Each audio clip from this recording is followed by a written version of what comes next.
Welcome guys. So I hope you all are fine. So आज हम बात करने वाले बेसिक क्लास के बारे में, दैट इज़ बेसिक साइंस। जैसे कि जो 10वीं क्लास के बच्चे हैं उन्हें काफ़ी प्रॉब्लम आती है साइंस में। साइंस में कौन सा पोर्शन? केमिस्ट्री।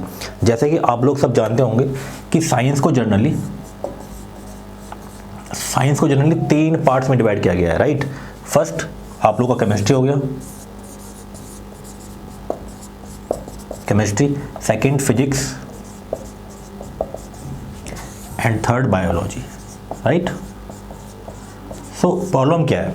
प्रॉब्लम ये है कि जिस किसी के बेसिस कंप्लीट नहीं है, basic means chemistry, right. Physics में आपको कभी प्रॉब्लम नहीं आने वाली। अगर आप आज भी पढ़ना स्टार्ट कर दे फिजिक्स तो दिक्कत नहीं आने वाली।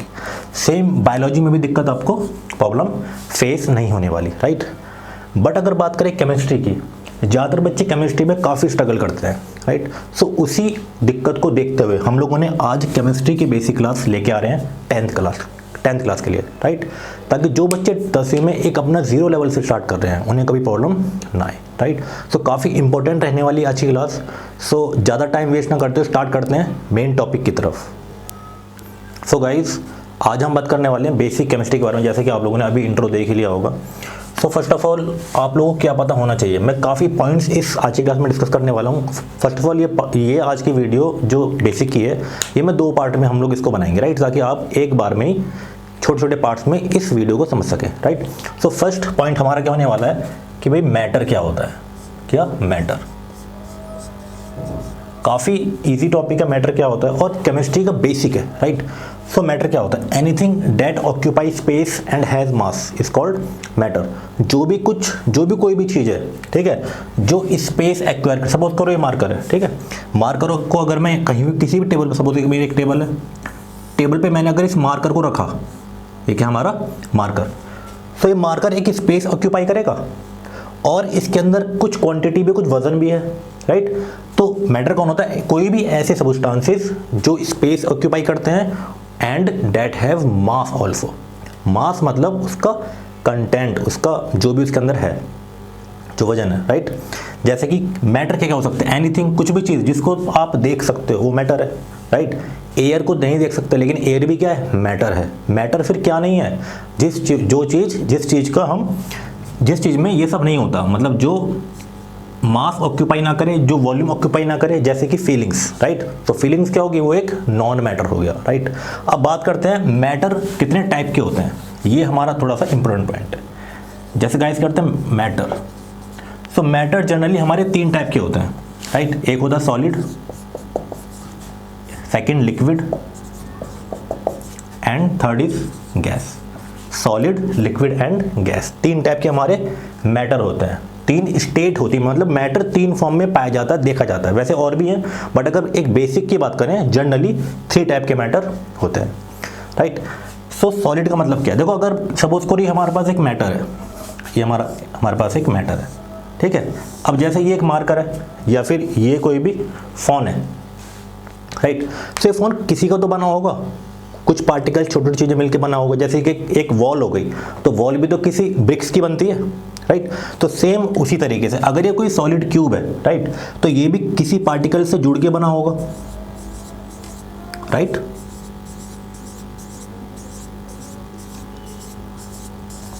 सपोज करो ये इसके पार्टिकल हैं, जिस पार्टिकल से मिलकर ये बना हुआ है। आई होप आपको सारी बातें समझ में आ रही होंगी।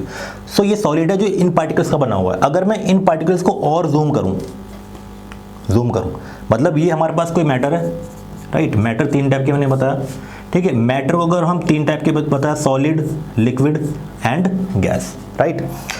अगर बात करें लिक्विड के पार्टिकल्स की, वो कैसा होता है? वो थोड़े से फ्लेक्सिबल होते हैं, उनके स्पेस सॉलिड से ज़्यादा होता है।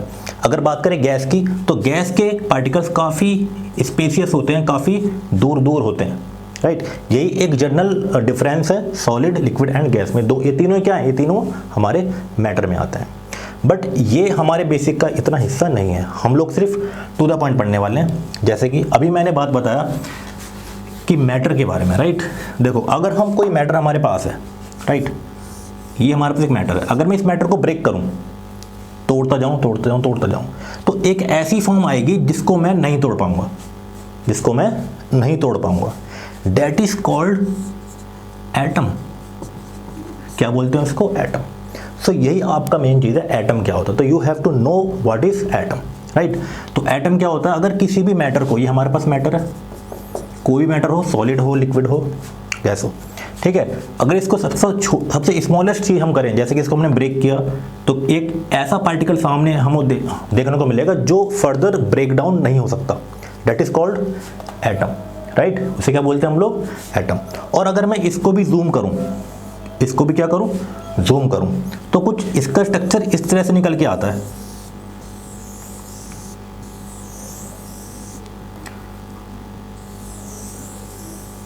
राइट। आई होप आपको ये बातें समझ में आ रही होंगी। फिर से एक बार मैं आपको रिवीजन करा देता हूँ। मैंने अभी तक क्या बताया है, मैंने अभी आप लोगों को बताया है कि मैटर को अगर हम ब्रेक करते हैं, हमने ब्रेक किया तो एक स्मॉलेस्ट चीज़ आएगी जिसको हम क्या बोलते हैं, एटम कहते हैं। क्या बोलते हैं, एटम। और एटम को अगर हम और जूम करें, जूम का मतलब और इसको अगर माइक्रोस्कोप में देखें तो हमें कुछ इस तरह का एटम दिखाई देता है, राइट। ये एक छोटी सी डॉट के बराबर होता है, तो इस तरह से दिखाई देगा। इन्हीं को हम बोलते हैं शेल। ये हमारा न्यूक्लियस होता है, ये सेल होती हैं KLM और N, KLMN, these are shells. क्या, shells. Outermost that is, या फिर बोल सकते हैं ऑर्बिट। ये क्या है, ऑर्बिट, राइट। ये हमारा होता है न्यूक्लियस। क्या होता है, न्यूक्लियस। ये हमारे क्या होते हैं, ऑर्बिट, या फिर कह सकते हैं शेल, राइट। कितनी शेल हैं, KLMN। ये शेल कितनी हो सकती हैं, कितनी भी हो सकती हैं, राइट। ये कितनी भी शेल हो सकती हैं। फिलहाल हम 4 की ही बात करने वाले हैं। आई होप के बात समझ में आ रहे होंगे। तो मैंने क्या बताया, मैटर को ब्रेक करेंगे, सबसे छोटी चीज़ एटम आती है।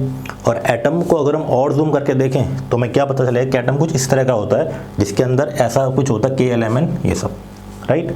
आई होप आपको इतनी बातें समझ में आ रही होंगी।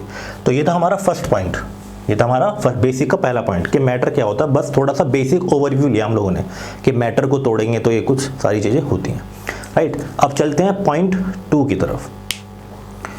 सो गाइस, पॉइंट 2 इज, देखो पॉइंट 2 में हमें क्या समझना है, पॉइंट 2 में समझना है, अगर हमने अभी बात करी एटम की, राइट, एटम के बारे में भी, और अभी ये ख़त्म नहीं हुआ है, अभी और धीरे धीरे हम कड़ी से कड़ी जोड़ते चले जाएंगे और कॉन्सेप्ट बिल्ड करते चले जाएंगे, राइट।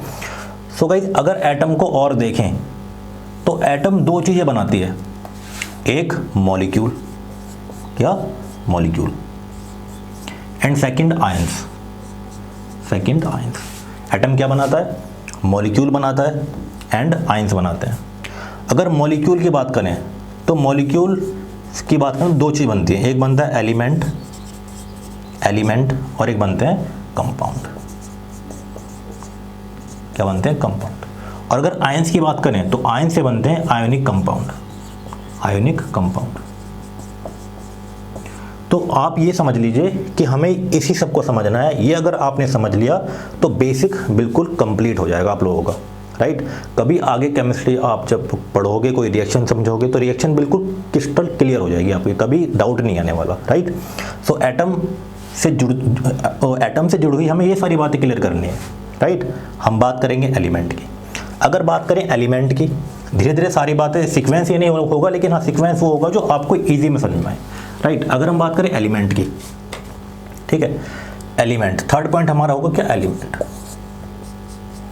एलिमेंट। अगर बात करें एलिमेंट की, so guys element approx 118 element पाए जाते हैं हमारी अर्थ पर। कितने, 118 एलिमेंट। और एलिमेंट देखो आपको याद करने पड़ेंगे, ये सबसे मेन इंपॉर्टेंट। अगर केमिस्ट्री, तो केमिस्ट्री बहुत इजी होती है, अगर आपको आंसर पता है तो यू गेट फुल मार्क्स, ठीक है। अगर बायो से कंपेयर करें तो बायो में नंबर कटने के चांसेस ज़्यादा होते हैं, लेकिन केमिस्ट्री अगर आपको आती है तो आप फुल नंबर ले सकते हो। तो 118 एलिमेंट पाए जाते हैं, राइट। आपको इन सबसे मतलब नहीं है, आपको सिर्फ 1 से लेके 20 तक की कहानी पता होनी चाहिए, बस वो मैं आपको बता के छोड़ने वाला हूँ, ठीक है। 1 से लेके 20 तक की, राइट। सो बात करते हैं 1 से लेके 20 तक कौन कौन से एलिमेंट होते हैं, उनकी क्या क्या प्रॉपर्टीज़ होती हैं, राइट। वो हमारा होने वाला पॉइंट 3rd।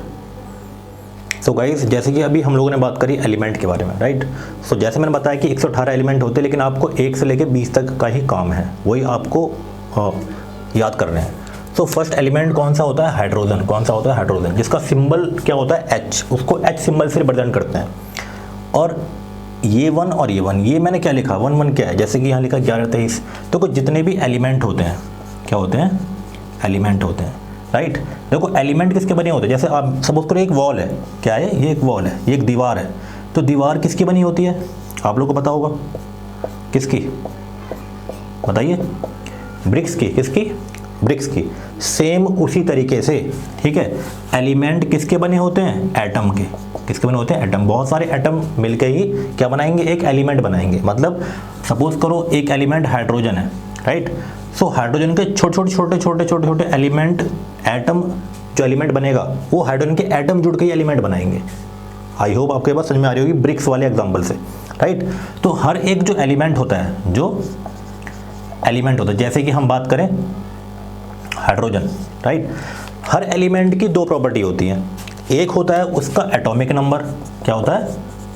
Atomic number. और एक होता है उसका मास नंबर। कौन सा? Mass number. तो हर एक एलिमेंट की दो प्रॉपर्टीज होती है, या कह सकते हैं एटम की, ठीक है, दो प्रॉपर्टीज होती है। एक उसका एटॉमिक नंबर और एक उसका मास नंबर। अगर आपको सही से बेसिक्स, तो देखो ये आपको मेमोराइज ही करने पड़ेंगे, इसका और कोई उपचार नहीं है, ठीक है। अगर किसी के बच्चों को केमिस्ट्री में नहीं आती है तो मतलब उनकी ये चीज़ सारी वीक है, ठीक है। तो 1 से लेके 20 तक आपको ये मेमोराइज ही करने पड़ेंगे। अगर मैं पूछूं कि मैग्नीशियम का एटॉमिक नंबर क्या होता है, तो फट से पता होना चाहिए 12 होता है, ठीक है। मास नंबर कितना होता है? 24 होता है, इस तरीके से। तो मैंने जो भी एलिमेंट होते हैं तो उनको लिखने का तरीका होता है, राइट। जैसे कि सिंबल पता होना चाहिए उनका सिंबल क्या है, राइट। सपोज करो H है, या सपोज करो सोडियम है, राइट। सोडियम को Na से रिप्रेजेंट करते हैं, और सोडियम के नीचे 11 और ऊपर 23। नीचे हमेशा हम एटॉमिक नंबर लिखते हैं। क्या लिखते हैं? Atomic number. और ऊपर हमेशा हम लिखते हैं मास नंबर। क्या लिखते हैं? Mass number. इनके बारे में हम डिटेल में धीरे धीरे और आगे की तरफ पढ़ते चलेंगे, ठीक है। सो जैसे हाइड्रोजन हो गया, सिंबल कितना होता है? H। तो सिंबल पता होना चाहिए क्या। और इनकी प्रॉपर्टीज क्या होती हैं? इसका एटॉमिक नंबर 1 और मास नंबर भी 1, राइट। सेम हीलियम He होता है 2 और 4, मतलब 2 उसका एटॉमिक नंबर और 4 mass number. Similarly third lithium Le से रिप्रेजेंट करते हैं 3 और 7। बेरिलियम Be 4 और 9, 4 atomic number and mass number उसका 9 हो जाता है। बोरोन का 5 और 11 हो गया। कार्बन का C से इसकी सिंबल होता है 6 और 12 हो गया। नाइट्रोजन का N से होता है 7 और 14 हो गया। ऑक्सीजन का O से रिप्रेजेंट करते हैं इसका सिंबल 8 और 11 हो गया। सिमिलरली फ्लोरीन का 9 और 19 हो गया। नियोन का 10 और 20 हो गया। सोडियम का 11 और 23 हो गया। ये नीचे वाला नंबर क्या मैंने बताया? Atomic number. और ऊपर वाला क्या बताया मैंने? Mass number. सिमिलरली मैग्नीशियम 12 और 24 हो गया। एल्युमिनियम 13 और 27 हो गया। सिलिकॉन 14 28 हो गया। फास्फोरस 15 31 हो गया। सल्फर 16 और 32 हो गया। क्लोरीन 17 35 हो गया। आर्गन 18 40 हो गया। 18 एटॉमिक नंबर एंड 40 इसका मास नंबर। पोटेशियम 19 और 39 हो गया। कैल्शियम 20 और 40 हो गया। तो ये आपको याद होने चाहिए बस। ये अगर केमिस्ट्री ढंग से समझनी है तो ये चीज़ एक मंत्र है एक तरह से, इतना मान के चलो। ये चीज़ आपको मेमोराइज होनी चाहिए, राइट। अगर पूछो कैल्शियम तो फट से 20 और 20, राइट, इस तरीके से, राइट। सो ये मैं उम्मीद करके चलूँगा कि नेक्स्ट क्लास या नेक्स्ट वीडियो जब आप देखोगे तो तभी देखोगे जब ये आपको मेमोराइज होंगी, वरना वो फिर से वो समझ में नहीं आएगा आप लोगों को, ठीक है। तो चलते हैं अपने नेक्स्ट टॉपिक की तरफ। सो गाइज आपने 2-3 पॉइंट सही से पढ़ लिए होंगे। जैसे मैंने हम लोगों ने अभी तक क्या क्या पढ़ा दिया है, हम लोगों ने बता दिया आप लोगों को कि एलिमेंट क्या होते हैं, राइट। आप लोगों को पता चल गया एटम्स क्या होते हैं, आपको पता लग गया मैटर क्या होते हैं, एलिमेंट कितने होते हैं, कितने आपको याद होने चाहिए, राइट। और एटॉमिक नंबर क्या होते हैं, मास नंबर क्या होते हैं, राइट। आई होप आपको ये सारी बातें समझ में आ चुकी होगी। एक टेबल अभी तक मैंने आप लोगों को बताई है कि atom, molecule, ions and molecule, element and compound, right. ये सारी टेबल आपको थोड़ी याद होगी, ठीक है। तो अब बात करने वाले हैं हम लोग एटम्स के थोड़ी सी और डिटेल, राइट। एटम क्या होते हैं? Smallest particle of matter. क्या होते हैं? स्मॉलेस्ट मैटर को अगर हम तोड़ेंगे तो सबसे लास्ट का जो पार्ट बचता है, जो आगे फर्दर डिवीजन जिसकी नहीं हो सकती, that is called atom, right. जितनी भी रिएक्शंस होती हैं, एटम्स आपस में जुड़ते हैं, एक नई चीज़ बनाते हैं, हर चीज़ उसके एटम की प्रॉपर्टी पे निर्भर करती है। जैसे कि देखो अभी जैसे मैंने बताया, ये स्ट्रक्चर बताया था मैंने एटम का, ये न्यूक्लियस बताया, 4 शेल बताई थी, 1 2 3 एंड ये 4, ठीक है। इसको नाम मैंने के दिया L M and N, right. और इसको नाम दिया मैंने न्यूक्लियस। क्या नाम दिया? Nucleus, right. तो सेम अगर हम, ये एक एटम का स्ट्रक्चर है, राइट। तो अगर हम एटम की बात करें, इसकी बात करें एटम की, तो अगर एटम के स्ट्रक्चर की बात करें तो एटम के स्ट्रक्चर में 2 चीज़ हमें दिखाई दे रही हैं। एक दिखाई दे रही है शेल। क्या दिखाई दे रही है? शेल। ये जो शेल है कितनी? 4 शेल। एक हमें दिखाई दे रहा है न्यूक्लियस, राइट। एक हमें शेल दिखाई दे रही है और एक न्यूक्लियस दिखाई दे रहा है। ये हमारा न्यूक्लियस है और ये हमारी क्या है? ये शेल है, राइट।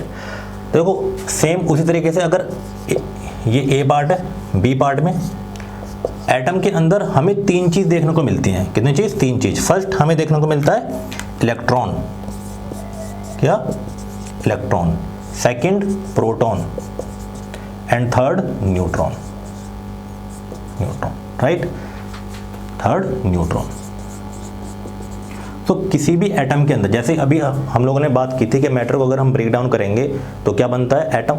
और एटम को और जूम करें तो ऐसा स्ट्रक्चर। तो इस स्ट्रक्चर के अंदर 3 चीज़ फाइंड होती हैं, 3 चीज़ें मिलती हैं। इलेक्ट्रॉन मिलते हैं, प्रोटॉन मिलते हैं एंड न्यूट्रॉन मिलते हैं, राइट। अगर बात करें न्यूक्लियस की, तो न्यूक्लियस में पाए जाते हैं न्यूट्रॉन एंड प्रोटॉन। न्यूट्रॉन को जनरली हम स्मॉल n से भी रिप्रेजेंट कर लेते हैं, प्रोटॉन को P+ से रिप्रेजेंट करते हैं और न्यूट्रॉन को, इलेक्ट्रॉन को E- से रिप्रेजेंट कर लेते हैं। इनकी शॉर्ट एक तरह सिंबॉलिक फॉर्म है, राइट। सो अगर बात करें यहाँ पे, ठीक है। सो न्यूक्लियस के अंदर क्या पाया जाता है? Neutron and proton. क्या पाया जाता है? Neutron and proton. और ये जो शेल है, इन शेल में हमें मिलते हैं इलेक्ट्रॉन। क्या मिलते हैं? इलेक्ट्रॉन। ये सब क्या होते हैं? यहाँ पे इलेक्ट्रॉन पाए जाते हैं। इसमें भी इलेक्ट्रॉन पाए जाएंगे, इसमें भी इलेक्ट्रॉन पाए जाएंगे, right. So proton and neutron मिलके क्या बनाते हैं? न्यूक्लियस। क्या बनाते हैं? न्यूक्लियस। एंड इलेक्ट्रॉन कहाँ पाए जाते हैं? हमारे शेल के अंदर। आई होप आपको ये बात समझ में बिल्कुल आ रही होगी। अभी मैंने क्या बताया? एटम के अंदर 2 चीज़ मिलती हैं। एटम के स्ट्रक्चर के अंदर एक शेल मिलती है, एक न्यूक्लियस मिलता है। और एटम के अंदर 3 चीज़ें पाई जाती हैं, इलेक्ट्रॉन, प्रोटॉन, न्यूट्रॉन। तो न्यूक्लियस के अंदर क्या पाया गया? न्यूक्लियस के अंदर क्या मिलता है? Proton and neutron. And shell के अंदर इलेक्ट्रॉन, राइट। आई होप कोई बात समझ में आ रही होगी, राइट। अब मैं देखो जो भी मैंने पहले अभी तक पढ़ाया है, अब मैं बातें उससे कनेक्ट करने वाला हूँ, राइट। जैसे देखो अब हमें इसकी जरूरत नहीं, आई होप को ये सारी बात समझ में आ रही होंगी। तो इसको बाद में हम लोग बनाएंगे जब इसका यूज़ आएगा। सो सेकेंड थिंग इज, मैंने अभी एक चीज़ और बताई। क्या बताई? देखो एटम के अंदर मैंने 3 चीज़ बताई। मैंने बताया इलेक्ट्रॉन, राइट। मैंने बताया प्रोटॉन और न्यूट्रॉन। हमेशा इलेक्ट्रॉन नेगेटिव चार्ज होता है, इसलिए उसको E- से रिप्रेजेंट करते हैं। प्रोटॉन हमेशा पॉजिटिव चार्ज होता है, इसलिए उसको P+ से रिप्रेजेंट करते हैं। न्यूट्रॉन के ऊपर कोई चार्ज नहीं होता, ये न्यूट्रल होता है। क्या ऐसा होता है? न्यूट्रल होता है, इसके ऊपर कोई चार्ज नहीं होता, राइट। सो अगर हम प्रोटॉन और न्यूट्रॉन को जोड़ दें तो इसी की संख्या को हम बोलते हैं मास नंबर। क्या बोलते हैं? Mass number. जो आपने अभी याद किया, जो मैंने याद करवाया 1 से 20 तक। सेम इलेक्ट्रॉन की संख्या को हम बोलते हैं एटॉमिक नंबर। क्या बोलते हैं? Atomic number. सो जो अभी हम पढ़ते आ रहे थे, मैंने जैसा बोला, और ये मास नंबर कहाँ पाया जाता है? न्यूक्लियस में। कहाँ पाया जाएगा? न्यूक्लियस में। और एटॉमिक नंबर या फिर इलेक्ट्रॉन कहाँ पाए जाएंगे? शेल में, राइट। आई होप आपको ये सारी चीज़ें एक दूसरे से आप लोग कनेक्ट कर पा रहे होंगे, राइट। बहुत ईजी चीज़ है।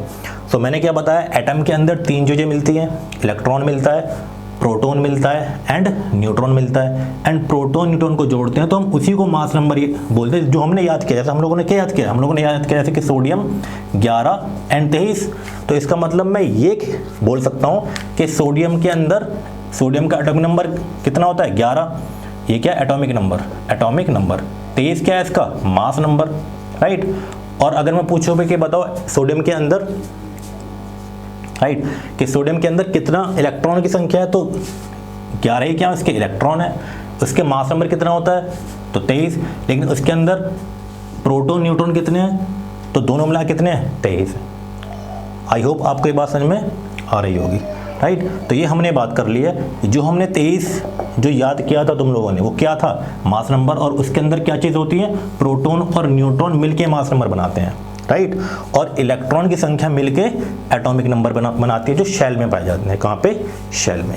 हर एक शेल की एक कैपेसिटी होती है कि वो कितने इलेक्ट्रॉन को एकोमोडेट कर सकता है, राइट, कितने एटम को वो रख सकता है। अब बात करते हैं उस बारे में, राइट।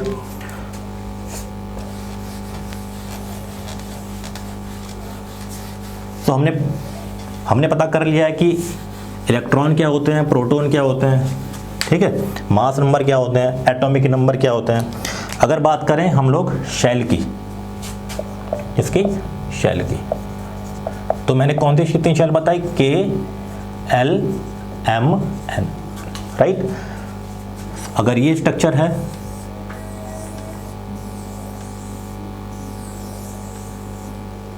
ये के, ये एल, ये एम, ये एन। सो हर एक शेल की इलेक्ट्रॉन यहाँ मिलते हैं, राइट। सो हर एक शेल की एक क्षमता होती है, एक उसकी कैपेसिटी होती है कि कितने इलेक्ट्रॉन को रख सकता है, राइट।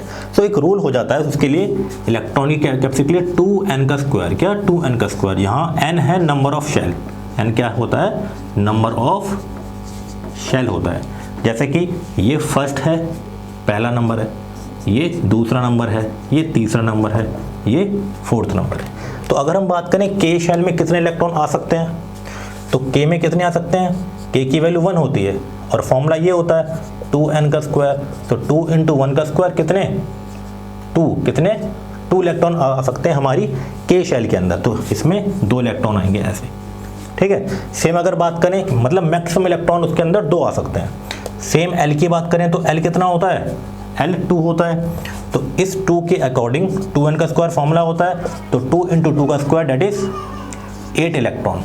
तो ये यहाँ पे 2 इलेक्ट्रॉन्स, यहाँ पे 8 इलेक्ट्रॉन्स, राइट। तो इस तरीके से, इस फॉर्मूले से हम लोग हर शेल की मैक्सिमम कैपेसिटी निकाल सकते हैं कि कितने इलेक्ट्रॉन वो एकोमोडेट कर सकता है, राइट।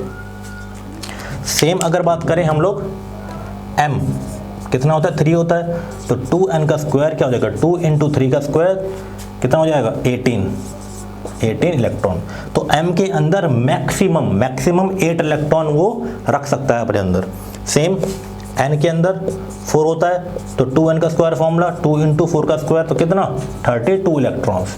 तो 32 तो k में 2 इलेक्ट्रॉन, l में 8 इलेक्ट्रॉन, m में 18 इलेक्ट्रॉन एंड n के अंदर 32 इलेक्ट्रॉन्स मैक्सिमम एकोमोडेट आ सकते हैं, राइट। सो आज की क्लास में मैंने आपको क्या समझाया है, मैंने बता दिया मैटर क्या होता है, राइट, सॉलिड, लिक्विड, गैस। फिर मैंने बताया मैटर की 3 स्टेट मैंने बताई। फिर मैंने बताया कि मैटर को अगर तोड़ते हैं तो एक सबसे स्मॉलेस्ट चीज़ें आती हैं जिसको बोलते हैं हम लोग एटम, राइट। फिर मैंने बात करी कि एटम और क्या क्या कर सकता है, मॉलिक्यूल बना सकता है, आयंस बना सकता है। फिर मॉलिक्यूल से वो एलिमेंट भी बनाता है, वो कंपाउंड भी बनाता है, बट हमने कंपाउंड भी पढ़ा नहीं है, राइट, हमने आयंस नहीं पढ़ा अभी। फिर मैंने बताया आयनिक कंपाउंड बना, ये सारी चीज़ें मैंने पढ़ी। फिर मैंने पढ़ी कि एटम्स के अंदर क्या क्या होता है, राइट, इलेक्ट्रॉन होता है, प्रोटॉन होता है, न्यूट्रॉन होता है। फिर एटम का एक बेसिक स्ट्रक्चर के बारे में पढ़ा, जो ये, राइट, जिसके अंदर शेल्स होती हैं, न्यूक्लियस होता है। फिर हमने पढ़ा कि एलिमेंट की क्या प्रॉपर्टीज होती हैं। एलिमेंट की 2 नंबर हमें याद करने पड़ते हैं, एक एटॉमिक नंबर और एक mass number, right. Atomic number number of electron को बताता है और मास नंबर क्या बताता है, हमारे न्यूट्रॉन और प्रोटॉन की संख्या को बताता है जो न्यूक्लियस में पाया जाता है, और इलेक्ट्रॉन हमारे शेल्स में पाए जाते हैं यहाँ पे, राइट। सो ये थी आज की वीडियो, बेसिक पार्ट 1 है ये, राइट, कौन सा, बेसिक पार्ट 1। सो अब नेक्स्ट वीडियो में को देखने के लिए आपको पहले ये वीडियो सही से देखनी है, सही से चीज़ें समझनी है। अगर फिर भी किसी को डाउट होता है तो आप कमेंट सेक्शन में हमसे पूछ सकते हैं चीज़ें, आपको 100% रिप्लाई मिलेगा, राइट। सो मिलते हैं नेक्स्ट वीडियो में, थैंक यू। सो गाइस, अगर ये वीडियो आपको पसंद आई है, आपको समझ में आया सारा कंटेंट, तो इस वीडियो को लाइक करें, शेयर करें अपने दोस्तों के साथ, ताकि ज़्यादा से ज़्यादा लोग इस वीडियो का फ़ायदा उठा सकें, और सब्सक्राइब करें हमारे चैनल पावर IQ को, right. Thank you and stay safe.